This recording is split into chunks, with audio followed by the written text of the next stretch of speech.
ಹಂಗೆ ನಿಮಗೆ ಅರ್ಚಕರನ್ನೇ ಕರೆದು ಪೂಜೆ ಮಾಡಬೇಕು ಅನ್ನುವಂಥದ್ದೇನಿಲ್ಲ. ಓಕೆ. ಭಕ್ತಿಯಿಂದ ಭಾವಗಳಿಂದ ಪೂಜೆಯನ್ನ ಮಾಡಿ ತುಳಸಿ ದೇವಿಯನ್ನ ಪ್ರಾರ್ಥನೆ ಮಾಡ್ಕೊಳ್ಳಿ. ರುಕ್ಮಿಣಿ ದೇವಿ ಅಂತ ಅಂದಾಗ ನಮಗೆ ಇನ್ನೊಂದು ಮಹಾವಿಷ್ಣುವಿನ ಪತ್ನಿ ಅಂತ ನಮಗೆ ಬರುತ್ತೆ. ಓಕೆ. ನಿಮಗೆ ಅದಕ್ಕೆ ಬಂದಾಗ ತುಳಸಿ ಅಷ್ಟೋತ್ರಗಳು ಬರುತ್ತೆ. ಓಕೆ. ತುಳಸಿ ದೇವಿಯೇ ನಮಃ, ಮಹಾವಿಷ್ಣು ವಲ್ಲಭಾಯೇ ನಮಃ, ಹರಿಪ್ರಿಯಾಯೇ ನಮಃ ಅಂತ ತುಳಸಿ ದೇವಿ ಅಷ್ಟೋತ್ರಗಳು ಬರುತ್ತೆ.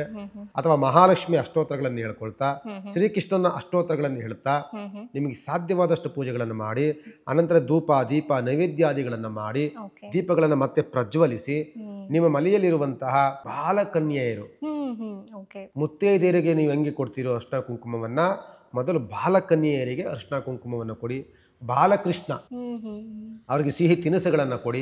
ಅನಂತರದಲ್ಲಿ ಮುತ್ತೈದೆಯರನ್ನು ಕರೆದು 3 ಜನ 5 ಜನ 9 ಜನ 11 ಜನ ಹಿಂಗೆ ಮುತ್ತೈದೆಯರಿಗೆ ಅರಿಶಿನ ಕುಂಕುಮವನ್ನು ಒಂದು ಸಾಧ್ಯವಾದಷ್ಟು ಬಾಗಿನ, ಒಂದು ಜಾಕೆಟ್ ಪೀಸ್ ಕೊಟ್ಟರು ಒಂದು ಭಾಗಿನವಾಗುತ್ತೆ, ಅಥವಾ ಒಂದು ದಕ್ಷಿಣೆ ಇಟ್ಟರು ಭಾಗಿನವಾಗುತ್ತೆ.